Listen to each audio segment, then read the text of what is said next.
federal courts, which is the ultimate of all of our courts. What they say, sometimes we don't like their decision, but we have to abide by it anyhow.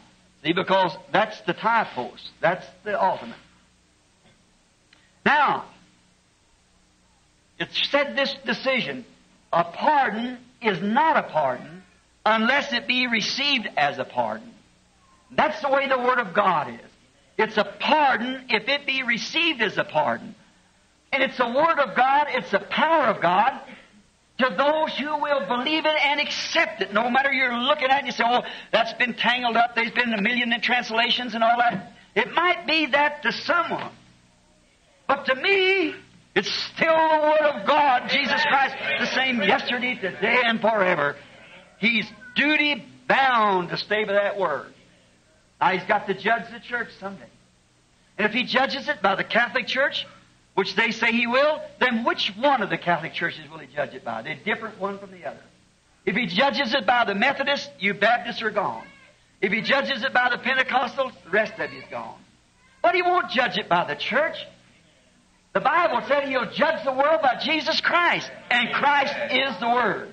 So you see, we're without excuse. It's the Word of God that He judges. And no matter how small, one word, significance to this in Revelation 22:18. First I'll begin in Genesis. God gave the human race His Word to fortify themselves from death, sin, and sorrow, or any disaster. A chain of His words, thou shalt not touch this certain tree, for the day you eat thereof, that day you die. And a chain is only its best at its weakest link.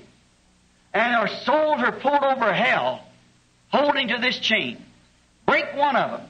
That's all you have to do. Eve never broke a sentence. She broke a word by Satan. That was the first of the book. In the middle of the book come Jesus and said, man shall not live by bread alone, but by every word. Not part of them, just one here and there, but every word that proceedeth out of the mouth of God. When He was dead, resurrected, and went into heaven and returned back and gave John, which He said there after His resurrection, said, what will happen to this man? Jesus said, what is it to you if he continues till I come? Knowing not exactly his life would, but his ministry would continue. And He lifted him up in the 4th chapter of Revelations and showed him all the things that was to come, that we live in even to this text today.